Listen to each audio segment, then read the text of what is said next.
walang tatay. Hindi ko pwede yung pamilya. Kasi para sa amin, importante yung ganun masasabaling nanay at tatay. Pag-iilan po natin.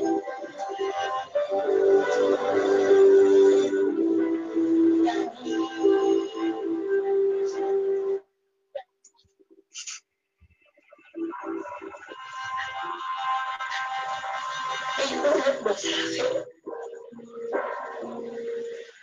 Meron ba? Lahat naman ginagawa ko para... Nay, inom ako tubig malamig. Ang layo mo. At ang pamilya mo.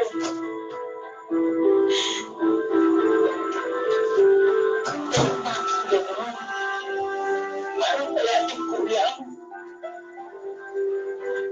Parang presasyon. Kung may kasalanan. Mahirap ba ako papilit? Hindi naman, di ba?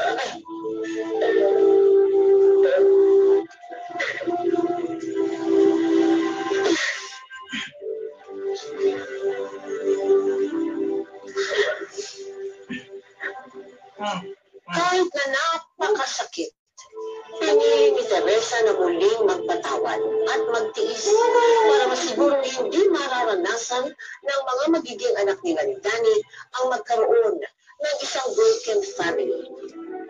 Hanggang sa muling nabuntis si Teresa at pinanganak ang kanilang anak na si Lito. Lumipas ang mga taon, naging payapa naman at masaya ang pagsasama nilang mag-asawa. Pero pagsakit ng isang Pasko, Ayun na, stopping. May... si Daddy si Bernard, yung pag-ibig sa sa punta, yun lang. Ano mo to? Tingnan mo itong garigariga ng napaka-special. Invite sa mga.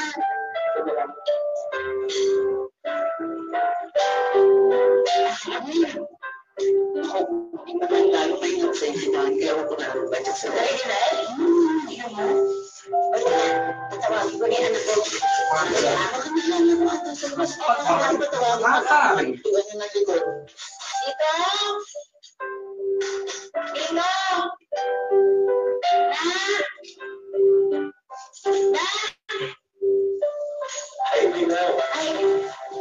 Oh! Pasok. Si Teresa at ang asawa. Siya rin ay kasama ko sa trabaho. Cherry pie. Parang masita na nagpangalan niya, no? Cherry pie. Sweet na talaga ako. Masita mo na sa asawa mo. Diba? Kano? Nakita ko nga eh, na sweet na sweet sa asawa ko. Rama ka pala, no? Parang pala tayo. Inahan, hindi ka ba't yung pangalan mo? Parang Santa, paitan. Ang misis hindi bagay sa akin. Hala, na-rejected. Rejected. Ay, halika sa gusto mo. Hindi na. Okay na. Halika na ngayon. Hindi na.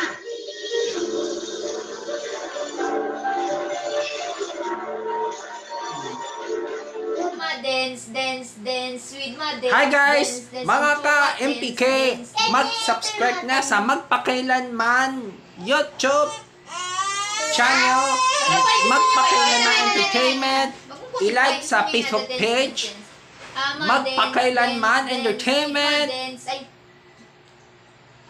i-follow na ang Twitter ng Magpakailanman Entertainment,